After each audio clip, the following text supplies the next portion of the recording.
My name is Yanfei, top legal expert in Liyue, and for the avoidance of doubt, no one else comes close. From commercial litigation, to civil mediation, to criminal lawsuits, I'm fully versed in every area of the law, and I guarantee you a swift and satisfactory conclusion to your case.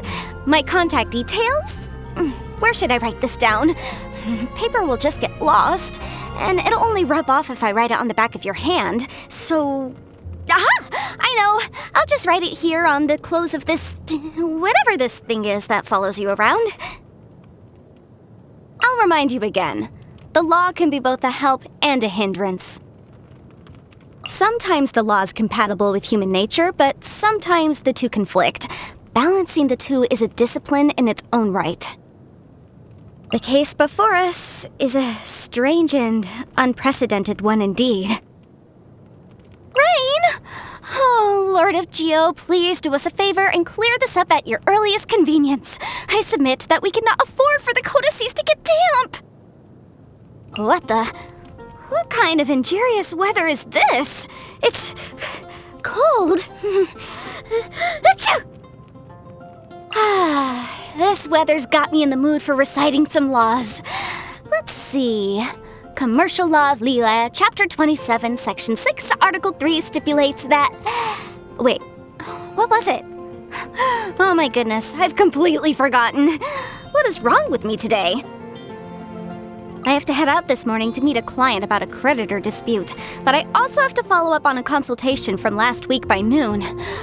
All right, time to get to work. I'm a little sleepy. I know, a vigorous debate should wake me up, and I've got just the topic. The Northland Bank's presence in Liyue does more harm than good for our economy. So, are you for or against? The night market? I was planning on organizing some files this evening, but if you're going, I can join you.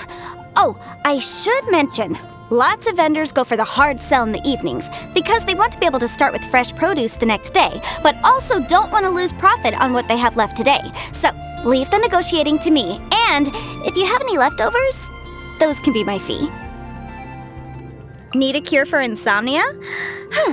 Let me read you the history of the development of Liyue's legal system. None of my friends have ever lasted longer than 20 minutes. Oh, you want something more fast-acting? Then I'll recite from the legal codices. Let me know in the morning which section I got to before you fell asleep. Okay, here I go. You think I come across as quite imposing when I'm reading through case files? Huh. Well, that's only when I'm in work mode. It's like I have an invisible switch. Flick it one way and I'm in normal mode. Flick it the other way and I switch to work mode. Surely you must have a switch like that too. Civil cases are the ones I dread the most. Divorces, custody disputes. It's a thankless task trying to unpack these kinds of cases with logic and reason.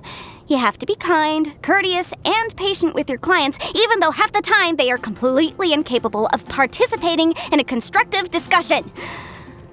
I know I advertise myself as being fully versed in every area of the law, but honestly, if it were up to me, I'd rather everyone could just get along so we wouldn't have so many of these cases.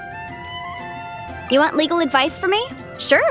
For legal opinions, I charge a flat rate of 6,000 mora. For advisory services, my hourly rate is 180,000 mora. And for commercial law, I charge 710,000 mora per case.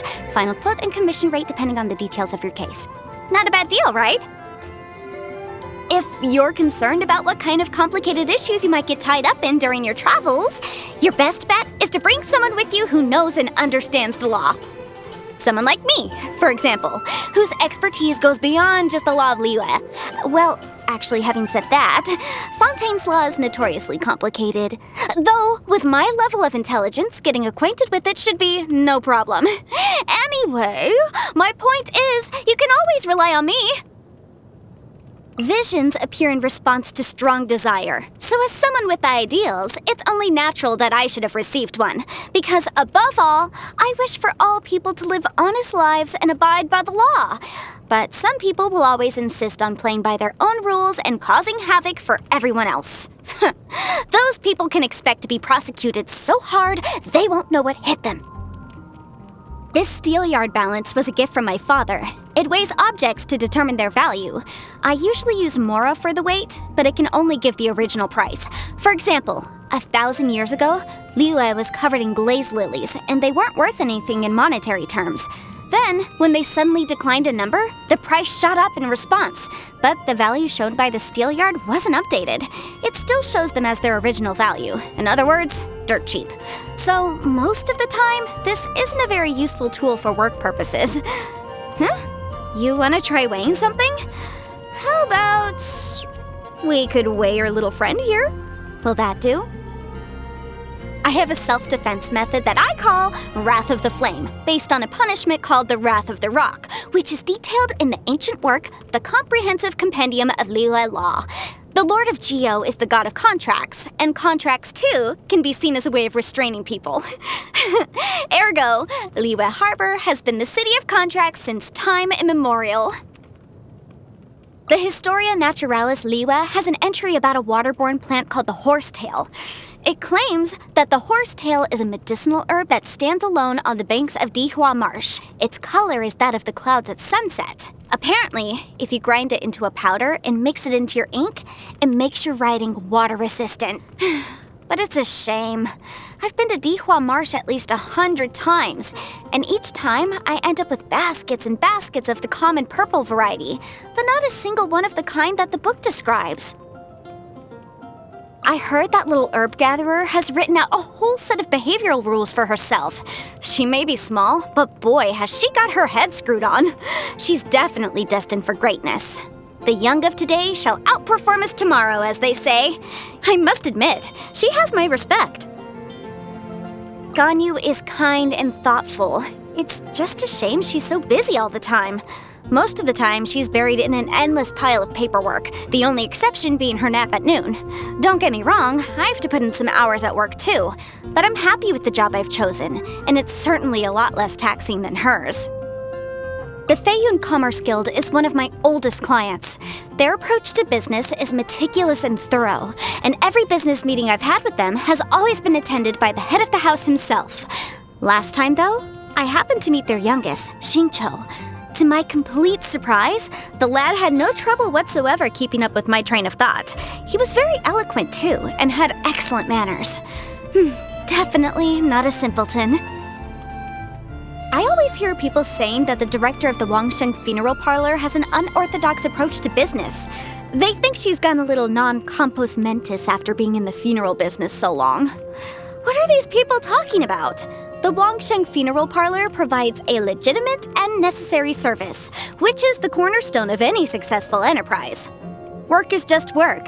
There are no good and bad jobs or lucky and unlucky jobs, just jobs that need doing. If I had one gripe, it would be that the director rarely comes to me for legal advice. Mr. Zhongli has so much in-depth knowledge on so many topics, he's like a walking library, you know what I mean? He's a total savant, though he never flaunts it. I could tell just by looking at him.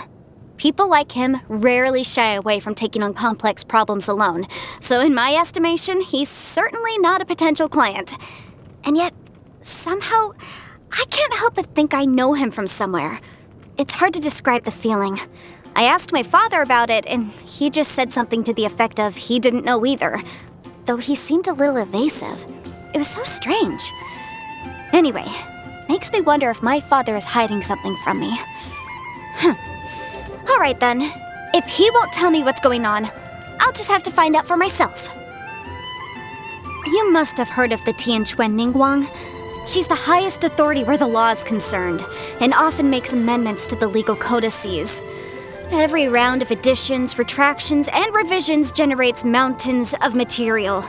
Why, the latest edition of the legal codices contained 3 new laws, 121 revised legal annotations, and an array of new legal precedents. Archons know how long it's going to take me to commit them to memory.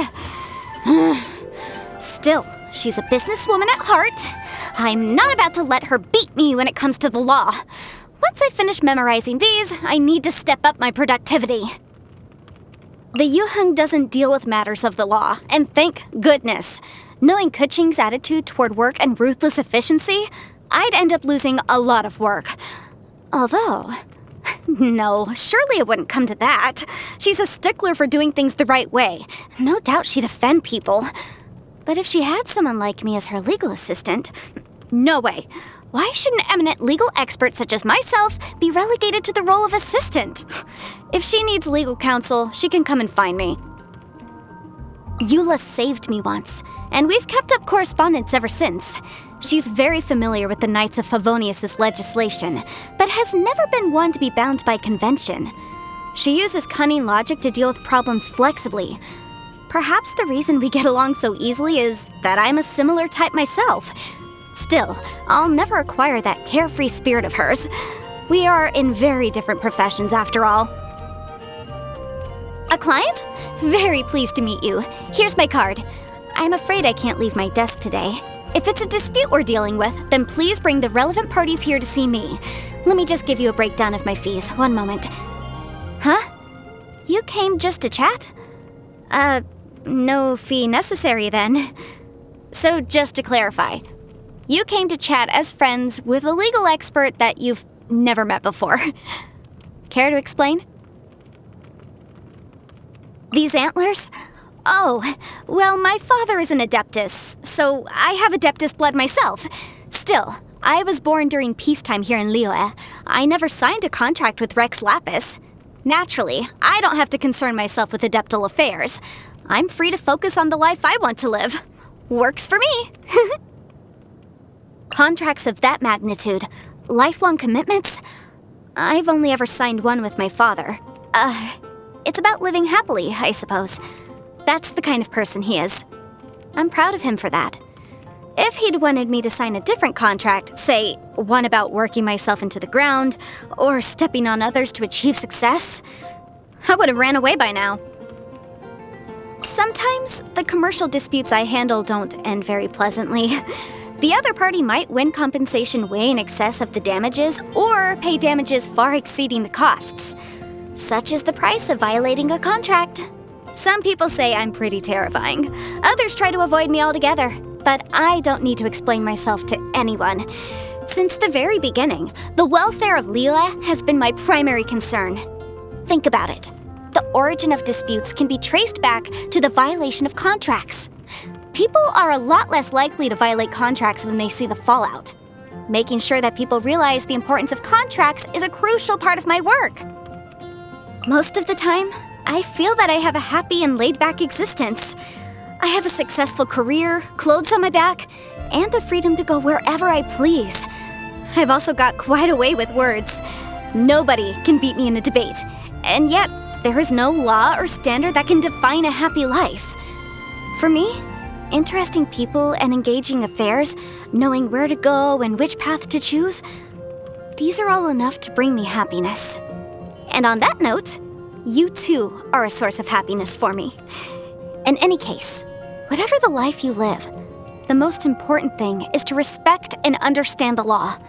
After all, as soon as you stray from the law, the world begins to fall to ruin.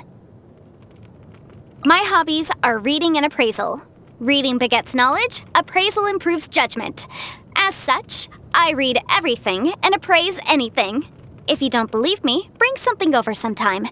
If there's a market for it, my estimate won't be far off. Take this stone, for example. Must be, 600 mora.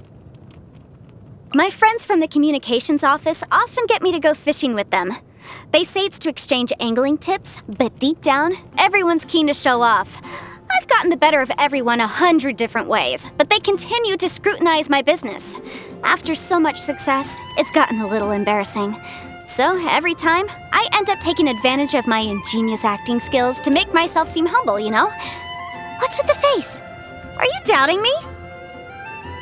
Oh, on that note, let me recommend my one true love, tofu. Tofu all the way. Light in flavor, tender in texture, not to mention smooth and nourishing.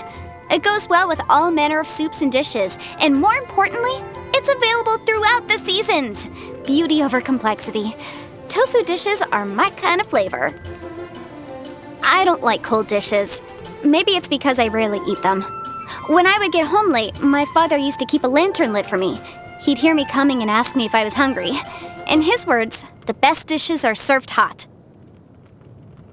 Do not seek to emulate the past, for there is no law that can suffice for all time. This is a lesson I must always bear in mind.